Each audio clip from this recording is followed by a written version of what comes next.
அமெரிக்காவிலிருந்து ஈரானுக்கு சுமார் 10,000 கிலோமீட்டர்.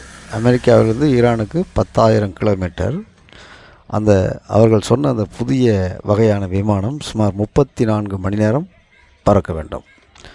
பறந்துதான் ஈரானை தாக்கியிருக்கின்றது. அமெரிக்காவிலிருந்து சுமார் 34 மணி நேரம் 10,000 கிலோமீட்டர் கடந்து வந்து அந்த ஈரானில் அந்த அமெரிக்க விமானம் தாக்குதல் நடத்தியிருக்கின்றது. அதே போல் இஸ்ரேலிலிருந்து ஈரானுக்கு 1,500 கிலோமீட்டர்கள். இஸ்ரேலிருந்து ஈரானுக்கு 1,500 கிலோமீட்டர். ஒரு சில வேளை அமெரிக்க விமானம் மற்ற வளைகுடா நாடுகளில் உள்ள அந்த தங்களுடைய இராணுவ தளத்திலிருந்து இந்த பங்கர் பஸ்ட் குண்டுகளை ஏவிதா என்றால் இல்லை. ஏனென்றால் அது அமெரிக்காவிலிருந்து தான் வந்திருக்கிறது என்று உறுதிப்படுத்தப்பட்ட தகவல்கள் சொல்லியிருக்கின்றது. அதுபோல் பார்த்திங்களா, கத்தாரில் பார்த்தோம் என்றால் அமெரிக்காவின் மிகப்பெரிய விமான தளம் அல்லது இராணுவ தளம் கத்தாரில் தான் இருக்கிறது என்று சொல்கிறார்கள். அது ஒரு 100க்கும் மேற்பட்ட போர் விமானங்களை தாங்கிய ஒரு பெரிய இராணுவ தளம் என்று சொல்கிறார்கள். அந்த தளத்தில் எல்லா வகையான இராணுவத்தையும் கையாளத்தக்கதான ஒரு மிகப்பெரிய இராணுவ தளம் கத்தாரில் இருக்கிறது என்று சொல்கிறார்கள். அதே போல் கத்தாரிலிருந்து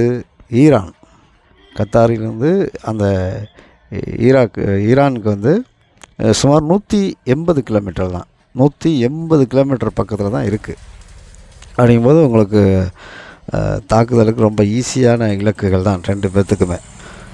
அப்படி ஒரு தகவல் வந்திருக்கு. இந்த யுத்தம் வந்து மிகப்பெரிய இதாக நடந்திருக்கு. தொடர்ந்து அமெரிக்க அதிபர் ட்ரம்ப் செய்தியாளர்களை சந்தித்த போது அவர் வந்து பார்த்திங்கன்னா யுத்த நிறுத்தம் செய்யலைன்னு சொல்லி பயங்கரமாக டென்ஷன் ஆகி கோவப்பட்டு கெட்ட வார்த்தைலாம் போட்டு சத்தம் போட்டாப்புல. பத்திரிகையாளர் கேட்ட சில கேள்விகளுக்கு பதிலளித்த அமெரிக்க அதிபர் டொனால்ட் ட்ரம்ப் எல்லை மீறிய வார்த்தைகளை பேசிட்டார். அதுக்கு வந்து நம்ம என்ன செய்ய வேண்டியிருக்கு, பீப் சவுண்டு போட வேண்டிய அளவுக்கு பேசியிருக்காரு. பாருங்கள், அப்போ இவ்வளோ தூரம் அவர் கோவத்தில் இருக்கார். என்ன சொல்ல கேட்க மாட்டீங்களாப்பா? தான் முடிச்சாச்சுல, சொன்ன கேட்காம இப்படி ரொம்ப சண்டை போட்டு என்ன செய்யறதுன்னு சொல்லி போர் நிறுத்தம் உடனே வரணும் அப்படின்னு சொல்லி அமெரிக்க அதிபர் பெரிய கண்டனத்தை தெரிவித்திருக்கிறதாக தகவல் சொல்கிறோம். மேலும் செய்திகளை பார்க்கலாம். வல்லூர் தமிழ் நியூஸ் சார்பாக உங்களை சந்தித்ததுக்கு மிக்க மகிழ்ச்சி. எப்பொழுதும் எங்கள் அந்த செய்தி சேனல் உங்கள் பேர் ஆதரவை எதிர்பார்த்து காத்திருக்கிறோம். நன்றி, வணக்கம்.